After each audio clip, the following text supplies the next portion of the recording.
He once said Africans didn't belong in his country.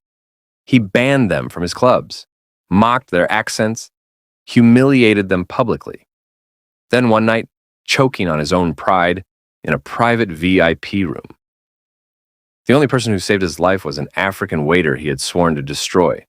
And from that moment, hatred turned into something far more dangerous. Welcome to Afro-Korean Passion Tales channel.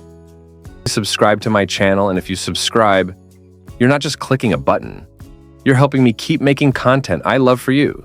It really means a lot. He once said people like me were a stain. Not criminals, not threats, just a stain.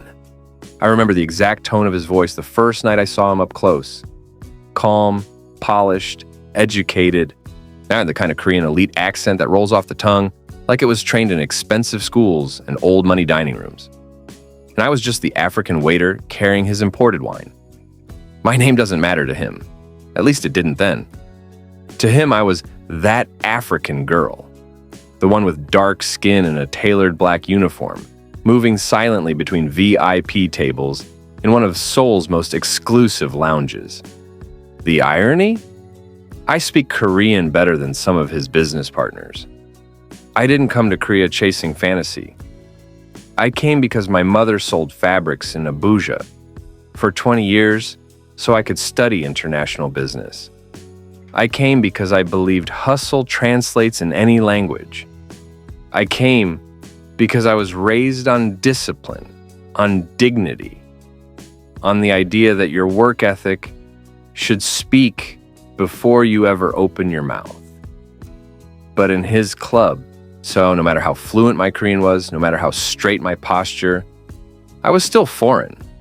The lounge was in Gangnam, marble floors, crystal chandeliers, private rooms with gold-plated liquor shelves. Politicians came there to whisper. Tech heirs came to show off. And he floated between them like a king inspecting his territory. He built that place from nothing. That's what they said. His father survived the war, poverty, scarcity. He grew up on stories about national pride, about protecting culture, about outsiders taking what little Korea had left. Somewhere along the way, pride curdled into prejudice. He didn't hide it. No Africans in VIP seating. No African performers at private events. No foreign contamination, as he once joked to a table full of laughing executives. I was hired because I looked exotic enough to impress, but disciplined enough not to cause trouble. That's what the floor manager told me on my first day. Smile, bow, don't respond.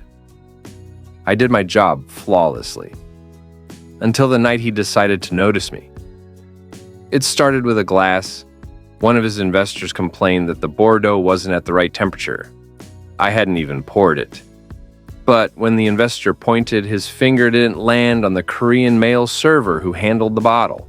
It landed on me. He turned slowly. Who trained her? Her. Not even looking at me fully. I stepped forward, bowed slightly, apologized in formal Korean, explained the decanting time, the storage level, the exact degrees of the cellar. He stared. There was a flicker of surprise in his eyes, then irritation. Your pronunciation, he said calmly, it's almost perfect. Almost. The table laughed. My cheeks burned. But I didn't break posture. Then he said it. People come here to experience Korea, not Africa. The room went quiet for half a second. Just enough for the insult to land clean. My fingers tightened around the silver tray. I could have lowered my head. I could have played the quiet foreign girl, grateful to be employed. Instead, I lifted my eyes and held his gaze. Not disrespectful, not submissive, just steady. In that moment, something shifted. He wasn't used to being looked at like that. I finished service. I didn't cry in the restroom. I didn't complain. I ate my jollof rice from a small container in the staff room during break while the Korean servers slurped ramyun beside me. One of them whispered, "Just ignore him. He's like that with foreigners." Foreigners. as if we were one shape, one story. I texted my younger brother in Lagos that night, sent money for his school fees, listened to Afro beats softly through one earbud while the neon lights of Seoul blinked outside the staff window. I told myself I was temporary here. He was permanent, but I was wrong. Because 3 weeks later, everything changed. It was one of those high-security nights. Black cars lined the curb. Men in tailored suits stepped out with women draped in silk. The private room upstairs was sealed off. Politicians, a tech conglomerate heir, 2 media executives. He was in rare form. Confident, loud, performing power. I moved like a shadow, refilling glasses, adjusting plates, invisible but aware. They were talking about immigration policies, about preserving national identity, about economic burdens. I kept my face neutral. Then he said, "Some cultures don't integrate, they consume." And someone at the table asked, "Like who?" He didn't say the word. He didn't need to. His eyes slid toward me for half a second.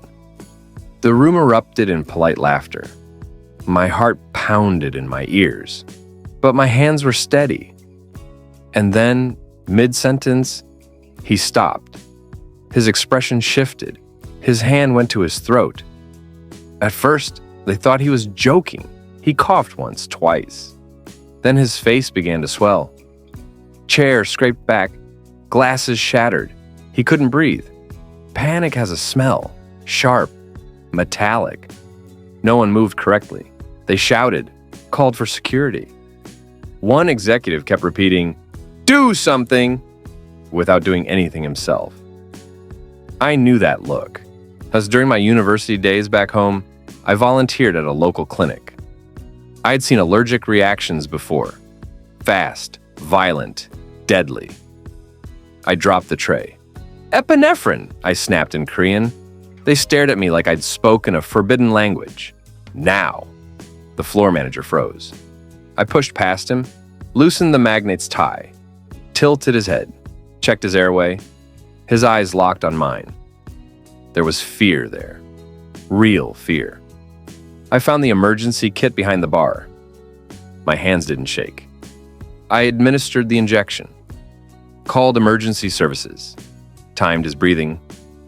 The powerful man who once joked about contamination was clutching my sleeve like I was oxygen. The sirens came fast. Blue lights flashed across the gold-plated walls. As paramedics lifted him onto the stretcher, one of the executives asked, "Who handled the food?"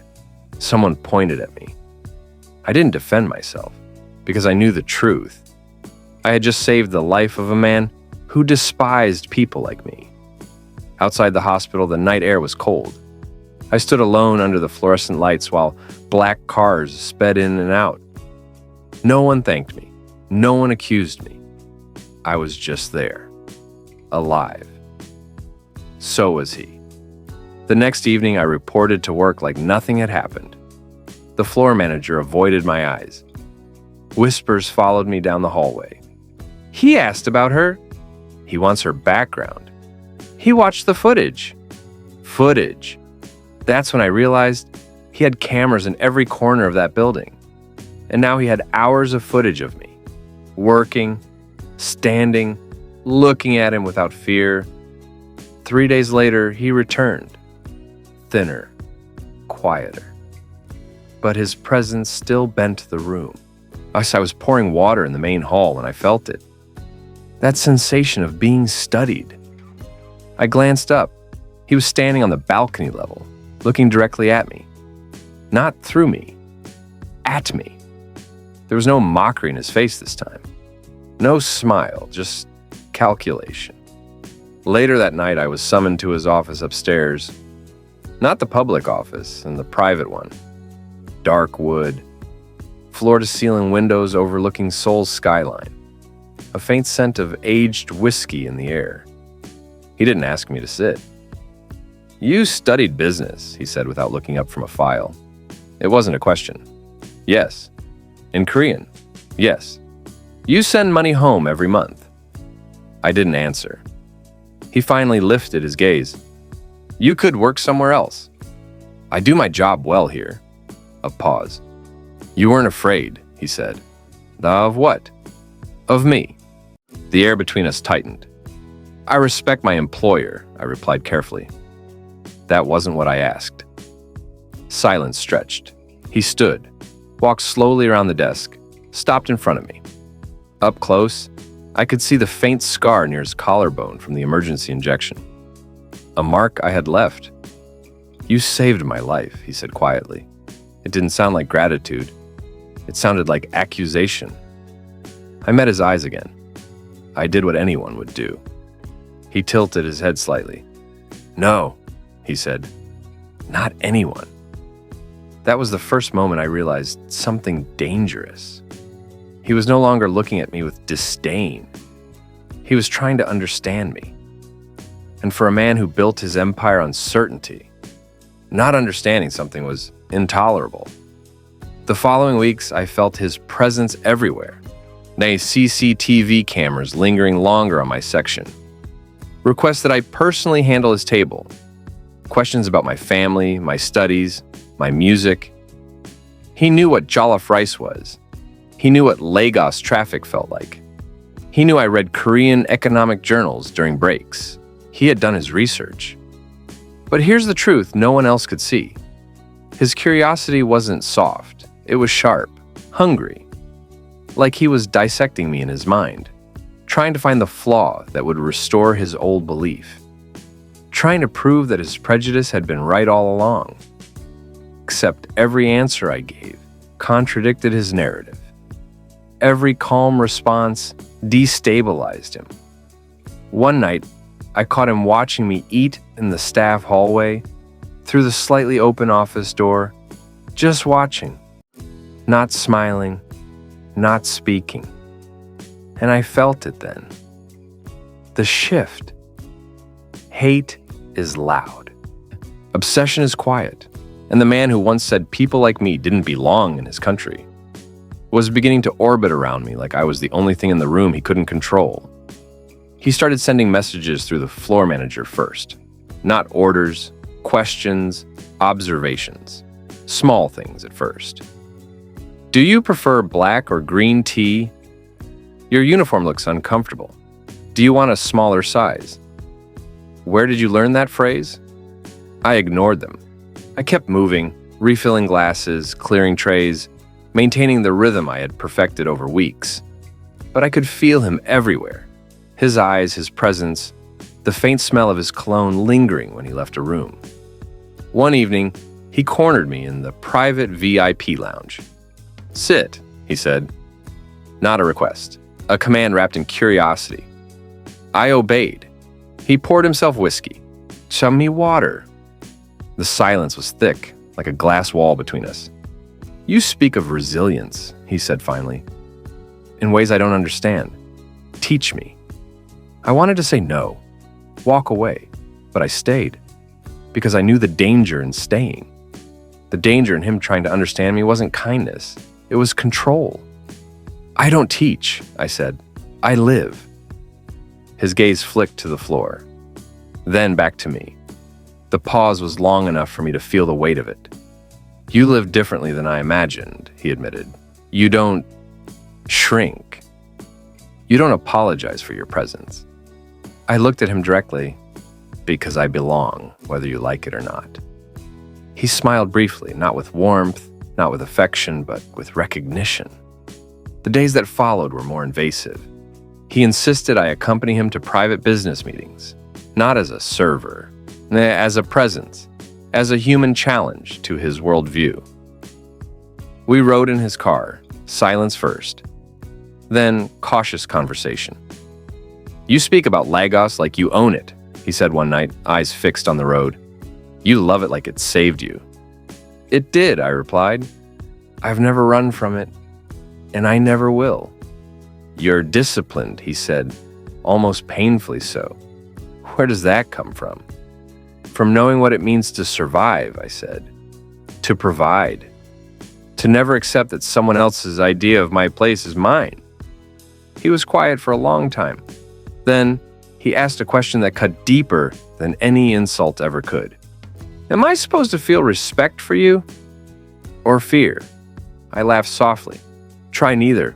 Just notice me. That night, he began to change. Subtly, not publicly, but in the way he moved, in the way he ordered staff to treat me. He even stopped tolerating the racist remarks his colleagues made in my presence. You've unsettled everyone, he said one morning, voice low, almost confessional. Even me. And it was true. He had been a man who built walls, who protected his culture with contempt.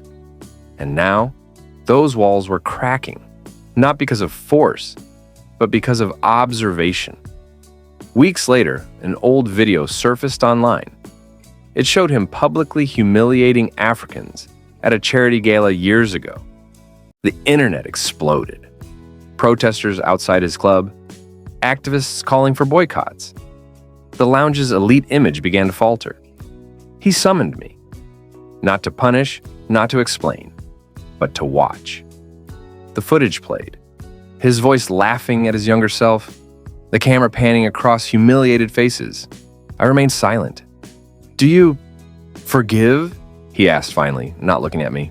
I swallowed. I forgive the man in the video, not necessarily the one here. His head dropped. Rain began pattering outside the office windows. He rose slowly, walked to the balcony, turned to face me. You saved me once. Not from death, he said, voice low. From myself. My pride, my fear, my hate. Why did you do it? I stepped closer. Because saving life isn't politics. It's human. Something you've never allowed yourself to consider. His eyes hardened, then softened, then hardened again. Obsession, not admiration, not respect. Obsession. In the following months, he invested in a project I suggested, a cultural center celebrating Afro-Korean exchange. He wanted it to be grand, to make a statement, to prove he was evolving. We organized events, African drummers alongside Samonori percussionists, jollof rice beside bibimbap, the students and business elites mingling. His name attached to headlines for progress, for diplomacy, but the private truth remained. He followed me everywhere, not as a protector, not as a friend, as someone trying to catalog my spirit. One night after the crowd had gone, he cornered me in the rooftop garden. The city lights sprawled below, neon soul in motion. You confuse me, he said. I hated you, and yet I need to see you. You need control, I said, and not me, not respect, control. He flinched, almost imperceptibly. Maybe, or maybe I've never been confronted like this. Not in my life, not by anyone. You could have ignored me, I said, walked away, let your empire stay untarnished. But I didn't, he whispered. I can't. The truth hung between us, clear, dangerous. You call it obsession, I said softly. Oh, I call it consequence. He looked at me then fully, not with hatred, not with admiration, not with desire, with recognition. Recognition that the man who once built walls now stood exposed, stripped of certainty, forced to face the truth of his own heart. And I realized in that moment, he had never seen another person as free as me. He had never seen someone live without fear of him. That is power. That is danger. I could have fled, walked away, left him to reconcile with himself. But the truth was, I was tethered too. Because to survive him, I had to understand him. To outlast his obsession, I had to embrace it, steer it, challenge it. And the man who once despised Africans was learning the hardest lesson of all, that obsession doesn't build empires, it destroys them. Yet here we were, no two forces in motion, one built on prejudice, the other on survival. And neither of us could stop watching the other. Even as Seoul blinked below, neon lights reflecting our reflection in the glass, like two halves of a story nobody else could read. We were changing each other, and the world had no idea. Imagine a man who once swore he'd never respect people like me, and the African girl who broke every rule he lived by. What would you do if someone like that walked into your world and refused to leave? Comment what you do and hit subscribe so you don't miss the next story.